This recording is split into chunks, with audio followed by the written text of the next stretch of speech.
Heart attack হঠাৎ করেই কিন্তু হয় না। বছরের পর বছর আপনার রক্তের ভেতর চুপচাপ জমে থাকা চর্বি হঠাৎ করে একদিন এই বিপদটা ডেকে আনে। আপনার লিপিড প্রোফাইল রিপোর্টে যদি এলডিএল বেশি থাকে তাহলে কি সেটা সত্যি বিপজ্জনক? আর এইচডিএল কম হলেই বা কি হয়? আসসালামু আলাইকুম, আমি খান জাহান, একজন গ্র্যাজুয়েট মেডিকেল টেকনোলজিস্ট। আজ খুব সহজ ভাষায় বুঝিয়ে দেব লিপিড প্রোফাইল টেস্ট কেন করা হয়, এটার নর্মাল রেঞ্জ কি, এটা করতে কত টাকা লাগতে পারে, এবং লিপিড প্রোফাইল টেস্ট করতে গেলে আপনাকে কিভাবে প্রিপারেশন নিয়ে যেতে হবে, এবং বছরে আপনি কতবার এই টেস্টটি করবেন। আর সাথে অবশ্যই থাকছে আপনার রিপোর্টের ডিকোডিং, মানে আপনার রিপোর্ট কি বলছে। চলুন শুরু করা যাক। ভিডিওটি শুরু করার আগে একটি অনুরোধ, আপনি যদি আমাদের ইউটিউব চ্যানেলে নতুন হয়ে থাকেন তাহলে অবশ্যই আমাদের ইউটিউব চ্যানেলটি সাবস্ক্রাইব করবেন এবং পাশে থাকা বেল আইকনটি প্রেস করে দেবেন। আর যদি অলরেডি করে থাকেন তাহলে আপনাকে অসংখ্য ধন্যবাদ। প্রথমেই আপনাকে বলি লিপিড প্রোফাইলটা আসলে কি এবং কেন আপনি এই লিপিড প্রোফাইল টেস্ট করবেন। লিপিড প্রোফাইল হচ্ছে অ্যাথেরোস্ক্লেরোসিস রিলেটেড ডিজিজ নির্ণয় করার জন্য এই টেস্ট মূলত করা হয়। অ্যাথেরোস্ক্লেরোসিস মানে হলো আমাদের শিরা এবং উপশিরা। সহজ ভাষায় যদি বলতে চাই, রক্তনালীতে জমে থাকা চর্বি পরিমাপ করার জন্য এই টেস্ট করা হয়। হৃদরোগ বা হার্ট ডিজিজের ঝুঁকি নির্ণয়ের জন্য এই টেস্ট অত্যন্ত গুরুত্বপূর্ণ। লিপিড প্রোফাইলের মধ্যে কি কি টেস্ট থাকে? Total cholesterol, triglyceride, HDL high density lipoprotein, LDL low density lipoprotein, এবং সর্বশেষ হচ্ছে ভিএলডিএল। এটি কখনো রিপোর্টে থাকে না, তাই আমরা এটা নিয়ে আলোচনা করব না। এখন আপনাকে বলি আপনি লিপিড প্রোফাইল টেস্ট কেন করবেন। যদি আপনার হাই ব্লাড প্রেশার বা উচ্চ রক্তচাপ থাকে, ডায়াবেটিক্স থাকে, ওজন বেশি হয়ে যাচ্ছে, পরিবারের কারো হার্ট ডিজিজের ইতিহাস আছে, বা আপনি ধূমপান করেন, অথবা আপনার বয়স 30+ হয়েছে, এছাড়াও নিয়মিত স্বাস্থ্য পরীক্ষার জন্য আপনি লিপিড প্রোফাইল টেস্টটি করতে পারেন। এখন আপনাদের সাথে শেয়ার করতে চলেছি লিপিড প্রোফাইল টেস্টের নরমাল রেঞ্জ এবং ইন্টারপ্রিটেশন, মানে কেমন হলে কি হয়। প্রথমে বলি টোটাল কোলেস্টেরল। টোটাল কোলেস্টেরলের নরমাল রেঞ্জ হচ্ছে লেস দেন 200 মিলিগ্রাম পার ডেসিলিটার। যদি আপনার 200 থেকে 240 হয় সেক্ষেত্রে এটা বর্ডার লাইন, এবং 240 যদি ক্রস করে তাহলে এটা অনেক বেশি। তখন আপনাকে ডক্টরের পরামর্শ নিয়ে চিকিৎসা করতে হবে। একটা কথা মনে রাখবেন, যখন আপনার টোটাল কোলেস্টেরল বেশি হবে, এটা কিন্তু ওই যে অ্যাথেরোস্ক্লেরোসিস রিলেটেড ডিজিজ বলেছিলাম, তো যখন কোলেস্টেরল বাড়বে, কোলেস্টেরল কোথায় বাড়ে এটা আপনি তো বুঝতে পেরেছেন অলরেডি, এটা আমাদের রক্তনালীতে বাড়বে। তখন কিন্তু রক্ত চলাচলে বাধা দিবে, আপনার হার্টে সঠিকভাবে রক্ত যেতে পারবে না এবং হার্ট থেকে সঠিকভাবে রক্ত বেরোতে পারবে না। তখন মানুষ অনেক ঝুঁকিতে পড়ে যায়। এখন আপনাকে বলি লো ডেনসিটি লাইপোপ্রোটিন বা এলডিএল, একে আমরা সহজ ভাষায় খারাপ কোলেস্টেরল বলি, ব্যাড কোলেস্টেরল। এলডিএল এর নরমাল রেঞ্জ হচ্ছে লেস দেন 100 মিলিগ্রাম পার ডেসিলিটার। যদি আপনার 100 থেকে 130 থাকে তাহলে এটা নিয়ার অপটিমাল, আর যদি 130 থেকে 159 মিলিগ্রাম পার ডেসিলিটার হয় এটা হবে আপনার বর্ডার লাইন। যদি 160 থেকে 189 মিলিগ্রাম পার ডেসিলিটার হয় তখন এটাকে হাই বলা হয়, অনেক বেশি। যখন আপনার মোর দেন 190 মিলিগ্রাম পার ডেসিলিটার হবে তখন তাকে আমরা ঝুঁকি বলি, হাই রিস্ক।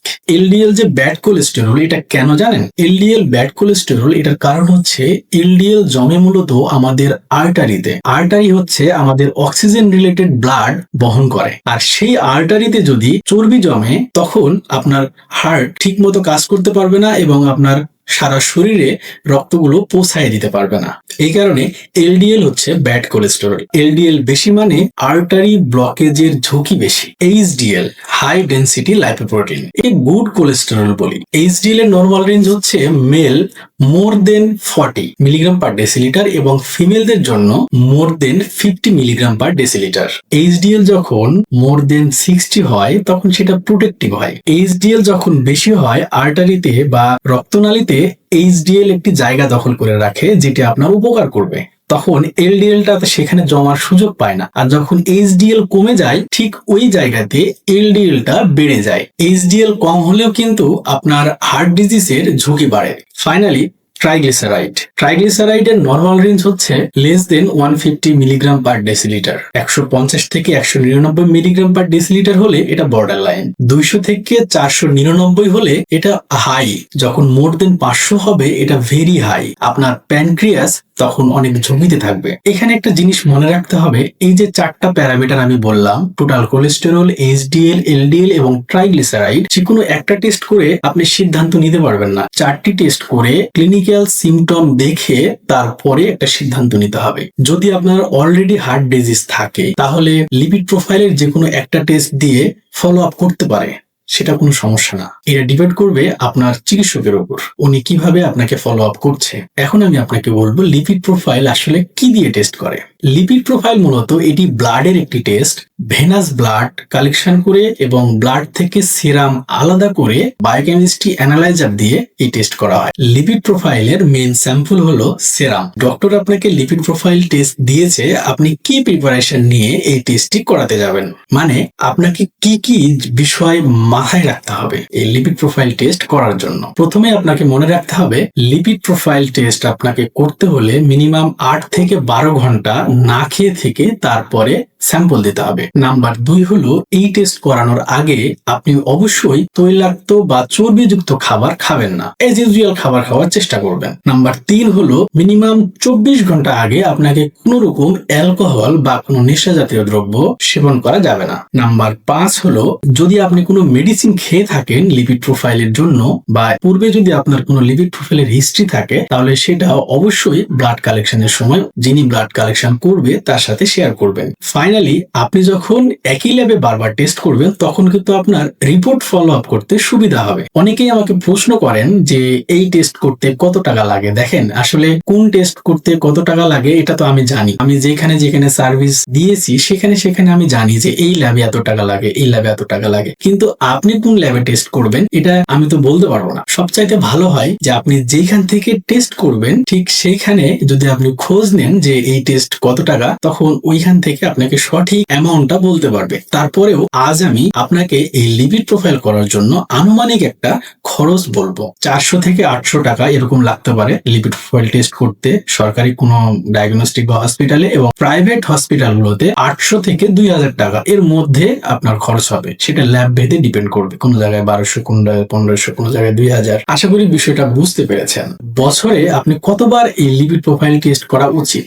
একটা সুস্থ মানুষের জন্য বছরে একবার এই লিপিড প্রোফাইল টেস্ট করাই যথেষ্ট। কিন্তু কারো যদি ডায়াবেটিক্স, উচ্চ রক্তচাপ, হাই কোলেস্টেরল, হার্ট ডিজিজ এরকম কোনো ডিজিজ থাকে বা এরকম কোনো রোগের সাথে যদি যুক্ত থাকেন তাহলে অবশ্যই আপনাকে 3 মাস বা 6 মাসে একবার এই টেস্ট করা দরকার। অনেকেই ভাবেন আমি তো সুস্থ আছি, আমার টেস্ট করার দরকার নেই, কিন্তু লিপিড প্রোফাইল এমন একটি টেস্ট আপনার হার্ট ডিজিজের আগে থেকেই লিপিড প্রোফাইল বাড়া শুরু হয়। আপনি যদি সঠিক সময়ে নিজের স্বাস্থ্য পরীক্ষা করেন তাহলে আপনি কিন্তু এই ডিজিজগুলো আগে থেকে বুঝতে পারবেন এবং সতর্কতা অবলম্বন করতে পারবেন। প্রিভেন্টিভ হেলথ চেকআপের গুরুত্বপূর্ণ একটি অংশ বলতে পারেন। যেহেতু আমার কাজ মানুষকে স্বাস্থ্য সচেতন করা, আপনার যদি লিপিড প্রোফাইল টেস্ট করা থাকে টোটাল কোলেস্টেরল, এলডিএল, এইচডিএল এবং ট্রাইগ্লিসারাইড, তাহলে এর মানগুলো কমেন্টস করুন এবং কোনো প্রশ্ন থাকলে আপনি কমেন্টস করতে পারেন, আমি সেটার অ্যান্সার দিয়ে দেবো ইনশাআল্লাহ। ভিডিওটি বেশি বেশি শেয়ার করে দিন যেন অনেক মানুষ স্বাস্থ্য সচেতন হতে পারে। হয়তো আজ আপনি টেস্ট করছেন না, কিন্তু যেদিন আপনি টেস্ট করবেন সেদিন হয়তো খুঁজে পাবেন না।